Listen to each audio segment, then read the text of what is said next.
7 months ago, the Museum of Modern Art, MoMA to New Yorkers, was just beginning to take on its new shape, all 630,000 square feet of it. A meticulous expansion and facelift from floors to ceilings to a question of what white. But this white is the base white, the MoMA white. Glenn Lowry is the director of MoMA. How difficult was it to get the right white? This white took weeks. We tested so many variants, so many shades of this white, that I can't even begin to count. That was then, this is now. How does your MoMA white look with these treasures on the wall? I think it looks spectacular. Next Saturday, after 2.5 years, the Museum of Modern Art will reopen its doors. It's a new, yet familiar home. It is one of the most extensive, expensive rebuilding projects in museum history. Total cost, $858 million, and nearly double its original size. It includes 125,000 square feet of exhibition space on 5 floors with a new admission price to match, $20 for non-members. It is what you envisioned? Oh, far more than we envisioned. We thought it was going to be a wonderful building to show art in, but it is infinitely more spacious and incredible than we had originally thought. Such grandeur had very modest beginnings. In 1929, art patrons Lily P. Bliss, Abby Aldrich Rockefeller, and Mary Quinn Sullivan decided to break with tradition and establish the first museum devoted to modern art in a few rooms in an office building on the corner of 5th Avenue and 57th Street. In 1932, the museum moved to 11 West 53rd, first into a 5-story townhouse, and then in 1939 into a building to match the collection, designed by Goodwin and Stone in the new international style. When Glenn Lowry was appointed director in 1995, he took on not just a premier museum, but one about to go through a massive transformation. This was an extraordinary thing to take on for the new boy on the block. At any point, did you feel, it's more than I can do? Well, it was an act of madness. I'm not quite sure how we got ourselves into this, but I'm delighted we did. There was no question it needed both more space and better space, and at the end of the day, different space. Architecture is such a question of, so subjective, personal taste. It could not have been easy, given the really high-powered board on this museum. Was that a difficult process? What we did is we actually spent a year before we started looking for an architect talking about what we wanted. We then went around the world looking at as many architectural projects as we could, and from that we came up with a group of architects, about 10, that we thought could do the job for us. 3 finalists made the cut.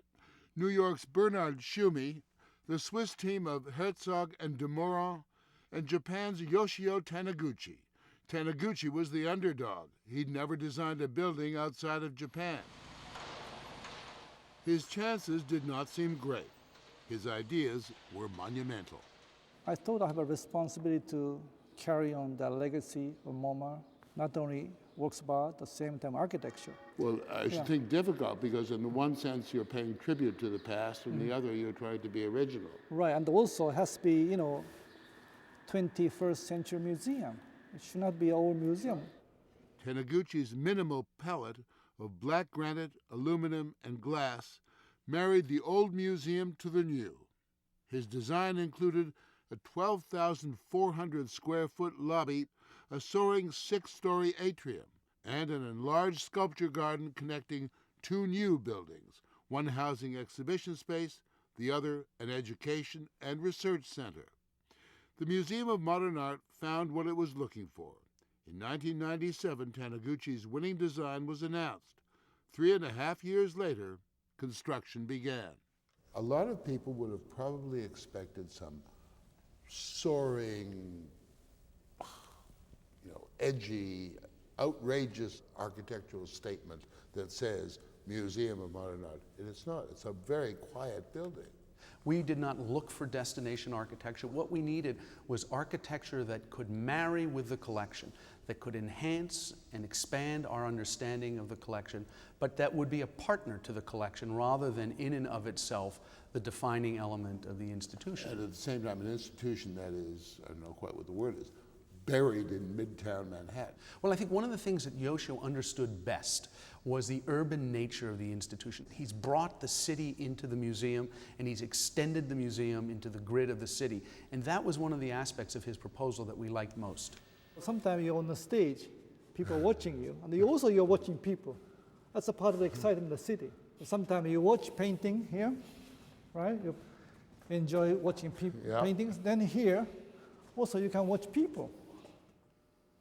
The good news for John Elderfield, chief curator of painting and sculpture, was he had double the gallery space.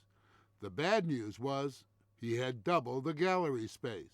It looks like a lot of fun to do this because it's kind of a doll's house with so many of the actual and it is great fun. It's also at times, a source of enormous frustration. For 2 years, Elderfield and his team have been staring at these miniatures, drawer by drawer, painting by painting. With more than 150,000 paintings, sculptures, drawings, and prints to choose from, choosing must be excruciating. Do you have a guidebook or a rule book by which you go, or do you just have to use your nose about what goes where?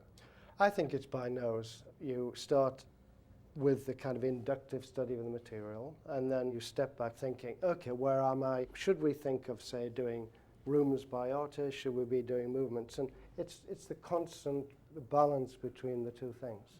Over the years, the museum's artwork reflected the vision of one curator, Alfred H. Barr, the legendary founding director of MoMA, who believed the story of modern art was a simple, straight line. Visitors would begin with Cézanne and walk through art history.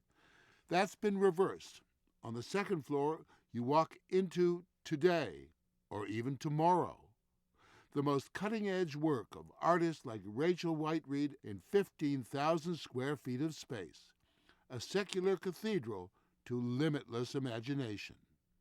And backwards and upwards you go, up to the 4th and 5th floor painting and sculpture galleries, to the old MoMA stalwarts, like Picasso's Les Demoiselles d'Avignon and Van Gogh's The Starry Night. There will be critics, and they'll do second and third guessing and tell you you've done it all wrong. But you're going to take some flack. Well, I wear a flak jacket at all times already, so I hope I'm well protected. No, the reality is that what defined this institution as a great place, as the foremost museum in the world for modern art, was not only the quality of its collection, but its willingness to take risks, to be daring, to challenge the status quo. And I hope our presentation of the collection will have that kind of excitement. A collection that keeps growing, millions of dollars worth of new work, including Pablo Picasso's Pregnant Woman and Jasper John's Diver. When people come in here, when these doors open shortly, what do you want their reaction to be? I hope people just simply take in the art and think, my goodness, what an extraordinary collection and how beautifully displayed. It's the perfect marriage of architecture and art. From its beginnings, people have loved or hated all or some of the art in this place, but one thing that cannot be denied: it has never taken its eye off its mission, to be modern. In its new premises, it is more than ever before classically modern.